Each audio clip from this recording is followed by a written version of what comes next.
बच्चों class 9 SST के questions कर रहे हैं, सेक्शन बी के शॉर्ट क्वेश्चन है। फर्स्ट क्वेश्चन है describe the key feature of Nazis ideology. तो सबसे पहले आपको पता है नाजीज कौन थे, नाजी आइडियोलॉजी क्या सी थी, हिटलर की आइडियोलॉजी को ही क्या बोला गया, नाजी आइडियोलॉजी बोला गया, पता है ना। तो जो नाजी आइडियोलॉजी थी उसके की फीचर क्या थे, Nazis is the form of fascism with destroying democracy. जो नाजीज थे वो क्या चाहते थे, नाजीज क्या चाहते थे, एक तो वो फाजिज्म चाहते थे, क्या चाहते थे बच्चों, फाजिज्म। और उसके अलावा जो डेमोक्रेसी है ना उसको खत्म करना चाहते थे। नाजीज जो थे वो डेमोक्रेसी को समाप्त करना चाहते थे। जैसे भारत में डेमोक्रेसी है, ऐसी डेमोक्रेसी कहाँ थी, ठीक है, जहाँ पे हिटलर का शासन था, पर वो क्या करना चाहते थे, इस डेमोक्रेसी को खत्म करना चाहते थे। बिलीव, उनका विश्वास किस पे था, डिक्टेटरशिप पे विश्वास था। डिक्टेटरशिप क्या होती है, जहाँ पे किंग का शासन होता है, किंग अपनी मर्जी चलाता है, ठीक है। तीसरा, वो एंटी कम्युनलिज्म थे और एंटी साल्विज्म थे। तो जो नाजीज थे उनकी आइडियोलॉजी एक थी कि वो फासिज्म थे, वो डेमोक्रेसी को खत्म करना चाहते थे, वो डिक्टेटरशिप को बढ़ावा देते थे, उसके अलावा एंटी कम्युनलिज्म थे और एंटी सैल्विज्म थे। समझ आ गया, तो ये तीनों की फीचर्स हैं। नेक्स्ट क्वेश्चन है highlight the role of Hitler in second world war. तो ये पता है पहले फर्स्ट वर्ल्ड वॉर हुआ फिर सेकेंड वर्ल्ड वॉर हुआ, सेकेंड वर्ल्ड वॉर होने का मुख्य कारण जो है वो हिटलर को माना जाता है, ठीक है। क्यों, क्योंकि जो हिटलर था उसने ही सेकेंड वर्ल्ड वॉर को होने में अपना सबसे ज्यादा योगदान दिया। कैसे, उसने एलिमिनेट करे every clause of pact of Versailles which he consider dishonour to German people. जो हिटलर था, ठीक है, उसको ऐसा लगता था कि जो एक वर्सल वर्साइल्स थी, वो एक ट्रीटी थी जिसमें क्या करा गया, जो जर्मन के लोग थे उन्होंने बहुत ज्यादा क्या करा, डिस्क्रिमिनेशन करा, उन्हें ऐसा लगता था, ठीक है, इसलिए उन्होंने क्या करा, ठीक है, वर्सेलाइज को कंसीडर करा कि वो जर्मन के रिस्पेक्ट के खिलाफ है। यहाँ पे जर्मनी जो लोग हैं, जर्मन के लोग, उनकी रिस्पेक्ट नहीं हो रही। सेकंड, उन्होंने एलिमिनेट कर दिए all the restriction to develop its military industry. Hitler चाहते थे कि उनकी जो मिलिट्री है वो बहुत ज़्यादा पावरफुल हो, उसके पास सारी फैसिलिटीज़ हो, ठीक है। इसके लिए जो उनसे पहले की सरकार ने जो वहाँ की सेना के ऊपर कुछ प्रतिबंध लगा रखे थे कि सेना को एक लिमिट में रखा हुआ था ताकि लोगों की डेमोक्रेसी एंड ना हो। तो हिटलर ने क्या करा, जितनी भी रिस्ट्रिक्शन थी जो प्रीवियस गवर्नमेंट ने लगाई हुई थी उनको क्या कर दिया, उन रिस्ट्रिक्शन को क्या कर दिया, एंड कर दिया, एलिमिनेट कर दिया, ताकि अपनी मिलिट्री, अपने देश की मिलिट्री की पावर को बढ़ाया जा सके।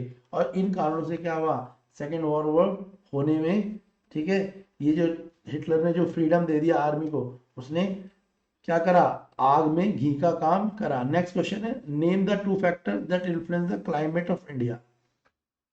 इंडिया के क्लाइमेट में कौन से दो फैक्टर जो है उनका काफी बड़ा योगदान रहा है। तो कौन से फैक्टर है जिससे जो है इंडियन क्लाइमेट को प्रभाव पड़ता है। तो एक फैक्टर है प्रेशर एंड विंड सिस्टम। जो समुद्र में हवाओं का जो प्रेशर है वो बढ़ता है, उसके कारण भी क्या होता है, क्लाइमेट में चेंज आता है। दूसरा एल्टीट्यूड और लेटीट्यूड, एल्टीट्यूड और लेटीट्यूड भी क्या करता है, वो क्लाइमेट में चेंज करता है, ठीक है ना। एल्टीट्यूड और लेटीट्यूड के कारण भी क्लाइमेट में चेंजेस आपको देखने को मिलता है। तीसरा ओशियन करंट, ओशन करंट भी कब होता है, जब हवाओं की स्पीड बढ़ती है, उसके अकॉर्डिंगली करंट भी क्या होता रहता है, चेंज होता रहता है। क्लियर है। तो एक फैक्टर क्या है, ओशन करंट। और लास्ट फैक्टर है डिस्टेंस फ्रॉम द सी। जिस स्टेट का डिस्टेंस जितना समुद्र से दूर होगा या पास होगा उसके अकॉर्डिंगली वहां का वेदर भी चेंज होता जाएगा। समुद्र के पास ये जो समुद्री तटीय क्षेत्र होते हैं वहां का वेदर जनरली एक सा रहता है एज कंपेयर टू मैदानी क्षेत्रों के, ठीक है। तो जो फैक्टर्स हैं वो कौन से हैं बेटा, तो प्रेशर एंड विंड सिस्टम है, एल्टीट्यूड एंड लैटिट्यूड है, ओशियन करंट है और डिस्टेंस फ्रॉम सी। ये चार क्या है, फैक्टर हैं जो इंडियन क्लाइमेट को क्या करते हैं, प्रभाव डालते हैं। नेक्स्ट क्वेश्चन है define the term of poverty line. सबसे पहले तो हमें पता होना चाहिए पॉवर्टी लाइन, हमने कई बार सुना भी है, गरीबी रेखा, ठीक है। और इसके लिए सरकार कई योजनाएं भी चलाती है, जैसे अभी गवर्नमेंट ने फूड सिक्योरिटी बिल लाई है, वो किस लिए लाई है, वो भी इसलिए लाई है, जैसे अभी मोदी जी ने भी बोला है कि सबको आने वाले 5 साल तक राशन फ्री मिलेगा, या समझ आ गया।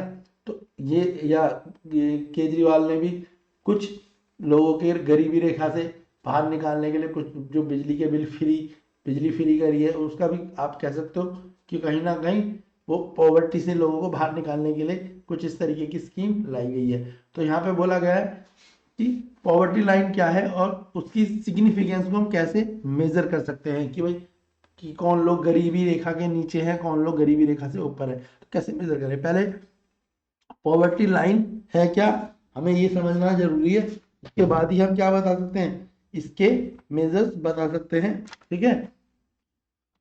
क्लियर है आपको। तो poverty line is basically defined by the basic necessity and individual. तो जो पॉवर्टी लाइन है वो बेसिकली क्या डिफाइन करती है कि बेसिक नेसेसिटी क्या है हर व्यक्ति की, उसके हिसाब से हम बता सकते हैं कि कौन व्यक्ति। बेसिक नेसेसिटी में क्या आता है बेटा, बेसिक नेसेसिटी में आता है खाना, रहना और चिकित्सा यानी इलाज। क्योंकि ये सरकार की ड्यूटी है कि किसी भी व्यक्ति को, कोई भी व्यक्ति भूखे पेट ना सोए, हर व्यक्ति को शिक्षा मुफ्त मिले, उसके अलावा उसके लिए सरकार को एक छत का इंतजाम यानी रहने का यानी का इंतजाम सरकार को करना पड़ेगा, ठीक है। ये कुछ बेसिक ड्यूटी सरकार की होती है। तो poverty line is basically defined by the basic necessity an individual person who is able to earn to meet his requirement is set to above the poverty line। जो लोग इतना पैसा कमा लें कि अपनी जरूरतों को पूरा कर सकें, यानी person who is able to earn to meet his requirement, मतलब वो व्यक्ति जो इतना पैसा कमा लें कि अपनी रिक्वायरमेंट को पूरा कर सकें, उन्हें बोलते हैं हम अबव पॉवर्टी लाइन। वो गरीबी रेखा से ऊपर होते हैं। तो सरकार उन्हें कोई अपनी तरफ से कोई ऐसी वो नहीं देती, क्योंकि वो खुद ही सक्षम है, खुद ही कैपेबल है अपने लिए कमाने के लिए। पर दोज हु कैन नॉट, मगर जो नहीं कमा सकते, उन्हें हम बोलते हैं कि वो है बिलो पॉवर्टी लाइन, ठीक है, वो गरीबी रेखा से नीचे है। अच्छा, पॉवर्टी लाइन डिपेंड करती है रूरल और अर्बन एरिया के हिसाब से अलग अलग। तो पॉवर्टी, जैसे कि कोई व्यक्ति गांव में रहता है और उसकी गांव की में रहने के बाद उसकी महीने की जो कमाई है वो 10,000 रुपये मंथली है। तो गांव में अगर कोई 10,000 रुपये कमा रहा है महीने के, तो यानी वो व्यक्ति ठीक है, वो गरीबी रेखा के नीचे नहीं आएगा, क्योंकि उसकी इनकम फिर भी ठीक है, क्योंकि गांव में उसका खर्चा कम है। पर अगर कोई व्यक्ति 10,000 रुपीज मंथली शहर में कमा रहा है, ठीक है, तो अर्बन एरिया में कमा रहा है, तो वो गरीबी रेखा के नीचे आएगा, क्योंकि उसके लिए 10,000 रुपये काफी कम है, क्योंकि शहर में उसके ज्यादा खर्चे होंगे, हर चीज के उसके खर्चे हैं, बिजली के, चिकित्सा के, आने जाने के, ठीक है। तो पॉवर्टी लाइन भी डिपेंड करती है रूरल और अर्बन एरिया के हिसाब से, हम उसको डिफरेंशिएट करेंगे। तो भाई बच्चों पता लग गया पॉवर्टी लाइन क्या है। पॉवर्टी लाइन एक basically define the basic necessity and individual, her individual के हिसाब से अलग अलग है। पर्सन जो अपनी, जो उनकी जरूरत है उसके हिसाब से वो कमा पा रहे हैं तो वो अबव पॉवर्टी लाइन है, और जो अपनी जरूरतों के हिसाब से नहीं कमा पा रहे हैं काफी कोशिशें करने के बाद भी, वो क्या है, बिलो पॉवर्टी लाइन आते हैं, ठीक है। नेक्स्ट क्वेश्चन है what is food security and why is it essential for country like India. भाई पहले तो फूड सिक्योरिटी क्या है इसके बारे में बताना है, और फिर फूड सिक्योरिटी क्यों भारत जैसे देश के लिए जरूरी है। तो सबसे पहले हमें फूड सिक्योरिटी समझना पड़ेगा। फूड सिक्योरिटी क्या है, food security is availability of food to all people at all time. Food security का मतलब समझ लो कि खाना सरकार के द्वारा सबको प्रदान किया जाए, ठीक है, और हर समय प्रदान किया जाए, ठीक है। उसके अलावा जो फूड सिक्योरिटी है उसमें कोई डिस्क्रिमिनेशन नहीं होना चाहिए, यानी physically, socially, economic access to sufficient, ठीक है। चाहे किसी को कोई फिजिकली हो कमजोर हो, सोशली कमजोर हो या इकोनॉमिकली कमजोर हो, सरकार उन सबके लिए क्या कराए, फूड को क्या कराए, एक्सेस कराए, मतलब उनके लिए फूड प्रोवाइड कराने की क्षमता सरकार में हो। क्लियर है। तो फूड सिक्योरिटी क्यों जरूरी है, यहाँ फूड सिक्योरिटी क्या है, availability of food to all people at all time, यानी खाना सरकार के पास सभी लोगों के लिए हर टाइम अवेलेबल होना चाहिए, कोई भी व्यक्ति भूखे पेट ना सोए। ये एसेंशियल क्यों है इंडिया जैसी कंट्री में? It is essential, it is essential in Indian, yeah, it is essential in a country to ensure the food is available at all time and thereby avoid the starvation like a situation। ये क्यों जरूरी है? क्योंकि food अगर available होगा सारे समय तो जो लोग भूख से मर जाते हैं वो भूख से नहीं मरेंगे। जो समझ आया? बहुत सारे लोग गांव देहात के लोग या फार्मर्स वगैरह, जो गरीब फार्मर्स की बात कर रहा हूँ मैं, ठीक है, यानी लेबर जो होते हैं, एक होता है लैंडलॉर्ड और एक फार्मर, एक होता है लेबर फार्मर। जो लेबर फार्मर होते हैं उनके पास ना इतनी अच्छी खेती होती है ना उनके पास पैसा होता है, तो कई बार वो 2-2 दिन 3-3 दिन तक भी भूखे रहते हैं, तो वो स्टारवेशन से, भूख से मर जाते हैं।